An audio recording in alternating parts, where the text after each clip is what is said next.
Hello, everyone. I'm going to give everyone a second to join, and then we'll go ahead and get started.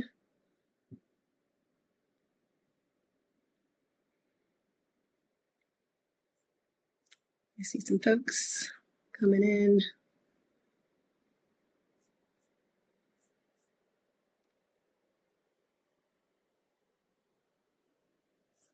All right. Well, as we're getting started, say hi in the chat, introduce yourself, tell me where you are right now. My name is Christina Curiazzi. I'm the SVP of Marketing at PhotoShelter. PhotoShelter is a digital asset management software based out of New York City. I am actually, fun fact, currently in Greece. I am seeing my family. So good morning to the East Coast folks in North America, and good afternoon to any folks from Europe that are joining. Well, let's go ahead and get started. If you are just joining, make sure you introduce yourself in the chat. So what I wanted to talk to you guys about today was how we redesigned our website in 100 days. This was an ambitious project that I took on with my team in Q1. They launched successfully on time. So I'm excited to share with you our process, how we did things, and also a lot of the learnings, any pain points we experienced, and everything that we went through. So let's dive right in. Okay, so I joined PhotoShelter a year ago, back in May of 2023. And one of the first opportunities that I noticed was that, our website could definitely use some help. The company had gone through, a lot of iterations in the past, and, the website hadn't been refreshed in a while. So there was an opportunity to refresh it and bring forward our narrative and, all of our products and value props that hadn't been updated in a while. So we embarked on this project, and it turned out to be quite the challenge. So what I noticed was, and I'll show you some screenshots of our old website, the experience of the visitors on our website was very fragmented. We had multiple products. There was multiple pages for those products. There was a sort of dual experience depending on which product you were going to. And it wasn't putting our best foot forward to make sure that the visitors that were coming were actually getting the information that they needed. From a back-end perspective, it was also very outdated, as well as inconsistent. And I'll show you a couple of examples of that. I can tell you we were using multiple tools, from WordPress to Unbounce to Marketo and other tools, to kind of patch together a bunch of pages instead of having it all in one platform and leveraging other tools like, the Marketo landing pages, more so for campaigns. So that was another challenge. And we were just experiencing very low conversion rates for a commercial website, which was really restraining our growth. So with aggressive growth goals, decided to take on this project and really redesign the entire website from scratch. So here are a few examples. On the left-hand side here at the top left, you see this was our old homepage. I kind of referenced this before, but we had, two paths people could go down, and it was kind of a jarring homepage experience. So instead of actually helping you explore our, product and value props, you were kind of asked to pause and choose a path to go towards, which was a bit confusing. Then once you did choose a path, this was down here in the middle, the sort of landing page that you would go to, and you can see that it was fairly shallow. There was a few menu options at the top, excuse me, but there wasn't, as much content for you to explore. So it wasn't as rich with content as I would have liked it to be. And then finally, there was this, what I referenced earlier, this fragmented experience where if someone clicked on stories, which kind of acted like our blog, they were actually taken out into a completely different WordPress page that had a different menu, and they couldn't navigate back to our website. So it was just very fragmented experience. It also made it very hard on the back end to manage. We actually had multiple WordPress instances that we had to manage, as well as multiple tools, like I mentioned earlier. So the experience was just very choppy.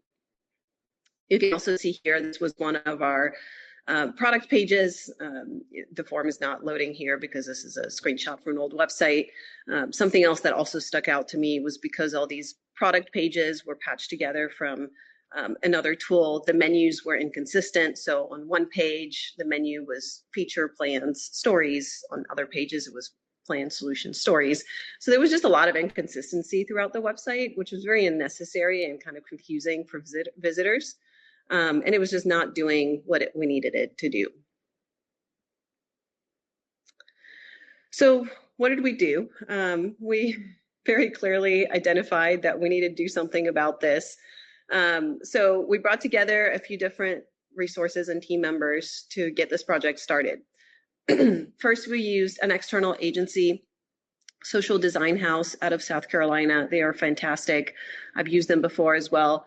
And they helped us with website design as well as technical aspects of the website. And then I had my internal team. I'm giving you an idea of the folks that were involved, just so that you can see that this was a huge uplift. It wasn't just a simple project we did in an afternoon. There was multiple team members involved and, multiple opinions that went into this, as well as some contractors. So we actually had a main contract writer that helped us write all of the core pages of our website. And then we also had 4 more writers approximately for SEO related content, which we added to the website. So this was a Herculean effort. A ton of people were involved, but I would say all in all, it went really smoothly and we launched it on time, which was really exciting. And we did it all in 100 days.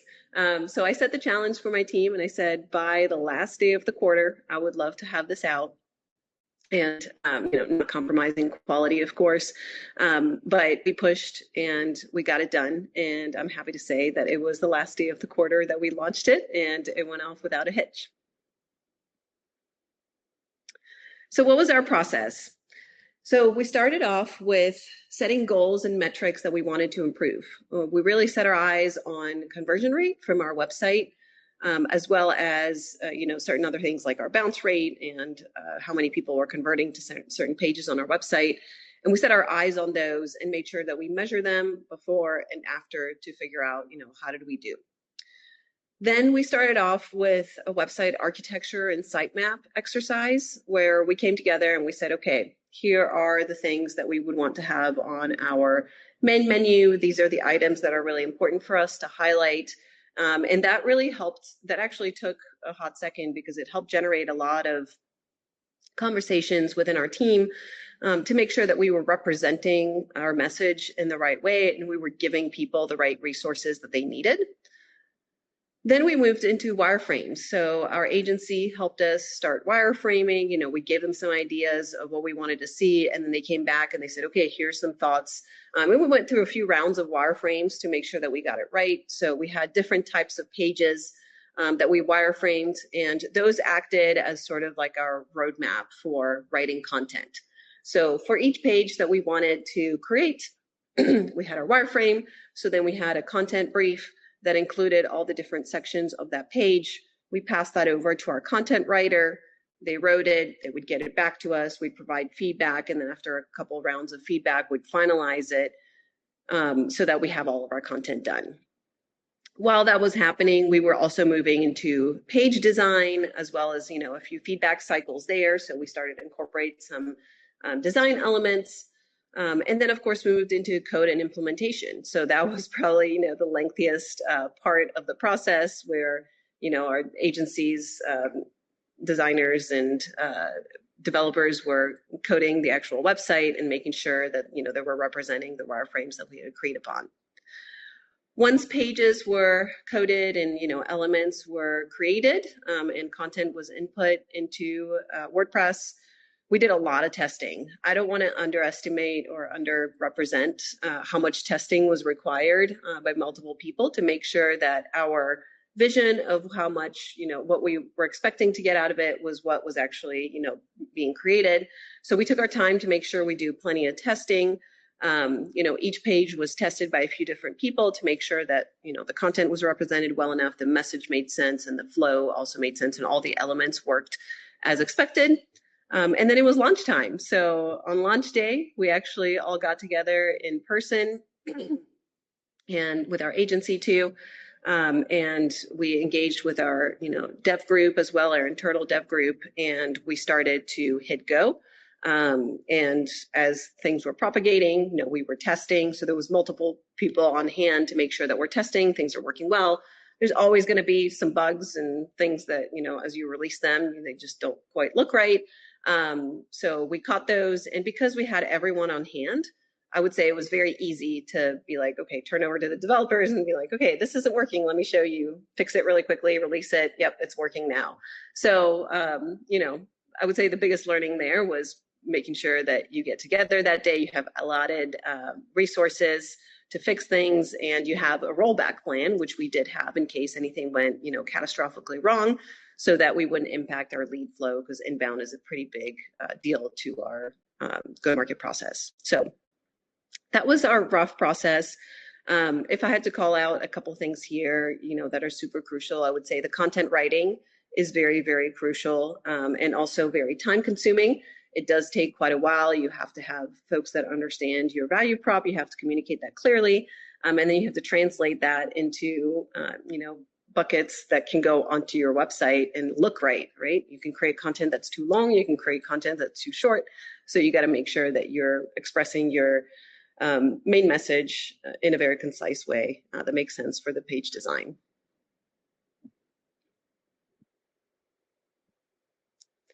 So let's talk about some of the top tips of what we learned. I'll share some of the things that we did, and then at the end of this, I'll also share some of our results. So number one, we centralized and organized our solutions. Our org structure was very complicated before. We had 4 different brands, 4 different websites. We merged them all together under one brand umbrella, helped us create one voice for our brand. We also had 8 different domains and subdomains that we consolidated, which is helping with SEO. And then we finally created 37 plus, I think now it's surpassed 40 pages, new pages for our website, which weren't existent before, which helped us create content for various personas and various, opportunities in the market that we didn't have before. So in our main menu, we made sure to call out different products that we have, or aspects of our product, solutions, as well as persona-based and industry-based solutions. So that definitely has helped a lot with organizing everything. Next thing we did was we really put our product to the forefront. So our previous website actually had no screenshots of our actual product. We are a software product, and I believe visitors would like to see the said software product they might be interested in. So that was very odd that we didn't have that. So we did embark on a mission to make sure that we are showing our actual product and folks that are visiting our website understand what it looks like. So it included everything from actually showing it in screenshots throughout the website, but also we incorporated tours. So we contracted with Toriel, which is a great organization for helping you create tours, guided tours. And we sprinkled it throughout the website. And actually, this became one of our top lead gen avenues from our website. Something we didn't have before, and it's converting really, really well. So it clearly validated that folks really wanted to see our product. Another thing we did was, try to appeal to all purchase stages. Not every visitor that comes to our website wants to hit the get a demo button right now. So we created content, and downloadables and events and webinars and other things for them to digest at different, stages of the funnel, so that we're engaging them and hopefully moving them through the funnel to convert, down the road. The other thing we did was we really brought our customer's voice to the forefront. We had built up a lot of case studies, so we brought those to the forefront at almost every single page, brought forward testimonials where it made sense. And we also showed our products being used in real life by customers. So we got permission by our customers to showcase how they're using our product, and we linked to that through our website, which has been really impactful for folks to see. Then we try to create a "this is for me" feeling. If you guys remember before, the old website, there was really a shallow menu that didn't have any information broken down by industry or even by role or persona or even business size. So we created a menu as well as different pages for people to go to depending on, where they fall. And we found that to be really, really effective, because folks just, start to feel like, oh yeah, they get me, this is for me, they have a specific solution for me. And they tend to inbound a lot easier through that. And then another tip that I would give folks is don't be afraid of pop-ups, but don't overdo it. So we do use pop-ups on our website. We use Often Monster to power those. And we have a few different things. So we actually have a chatbot that is pretty discreet at the bottom right of our page. We do have an exit intent pop-up. So when someone goes to exit after a few seconds, if they make a certain motion, we do offer them up an offer to try to convert them if they haven't converted already. And then we also try to use a very discreet banner at the bottom of our site to, promote events or thought leadership or other things. And we've actually found that all those things to be very effective to capture leads at the right time without being too intrusive, and to also offer people something other than, clicking a book a demo button. We also made sure not to forget about our customer's journey. Something that I've seen in the past is you only think about your prospects, but the reality is a lot of your customers are actually coming to your website too and looking around. So we made it very easy for our customers to access, our help center, customer support, any community features from our main website. This is all from the main menu.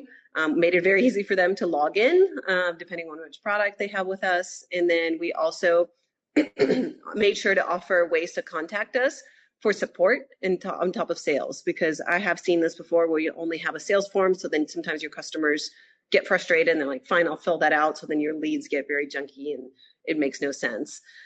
So we really tried to make sure that we offer customers a way to inbound to us for customer support.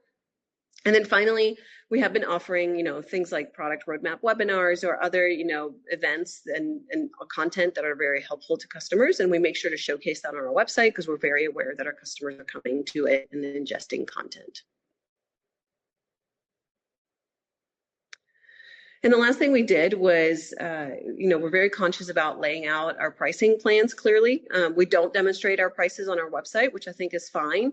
But one of the key advices I would give is people are very curious about which, what are your different plans? What do you offer? So I always like to have a pricing page. And even if you don't have your prices, where you clearly lay that out. What I've noticed is people will actually self-educate and they'll be like, oh, I want the plus plan, or I think the enterprise plan is for me, and they'll actually inbound and call that out. So we made sure to lay out our 3 plans. We clearly named them so folks can understand where they fall. We added request pricing buttons for each plan. And we also hyperlink different features so that as they're exploring, what falls into each plan, they can actually, understand what goes into each of the plans. So I've been telling you a lot about what we did, but, we did a lot of things, but what was the outcome of all this? So some things that we observed after launching our new website. We actually have been able to double our website conversion rate, which is really exciting. That has helped us actually generate more leads and has actually helped us generate more pipeline through marketing inbound. So I would give it a thumbs up. We did pair this also with an increased investment in paid media and more events. So we have, tried to sort of coincide everything with a much better experience online, and it has really paid off for us. It's very clear that our visitors are coming through and they're converting no matter what, stage of the funnel they're in. We've also been able to achieve a better visitor journey tracking. So before it was very hard for us to see where people were going because it was so choppy from a technology perspective. But now that it's all unified, we can really see where people are going, where they're getting stuck, and we can improve that. And it's also helped us with attribution, right? So we can see what's working and what's not working. We also have improved our SEO rankings because we've now unified everything together under one domain. And then the last one that's been really important to me is that we've actually become more nimble as a team. We've now been able to launch campaigns faster because we can create new pages faster. It's a lot easier. We don't get stuck. Before that, it could take days and days to create a new page, which is ridiculous in this day and age. So now it's a matter of, clicking a few buttons, using a template, adding a few pieces of content, and voila, it's done. So overall, I would say this was a really good project for us. I'm very, very glad we undertook it, and it paid dividends for us. It was a lot of work. The team worked very, very hard to get it done, but it was definitely well worth it after all. I'm also very glad that we time boxed it and it didn't drag out, because it could have been very easy for us to be like, okay, we'll do this part in Q1 and this part in Q2 and this part in Q3. And it actually would have been much more distracting than just doing it all in one quarter. So hopefully I've shared some good tips with you guys. This is all I had to share. Feel free to connect with me on LinkedIn. I put my LinkedIn here. I'm happy to answer any questions or make any recommendations. But this was all I had to share with you guys today. Thank you.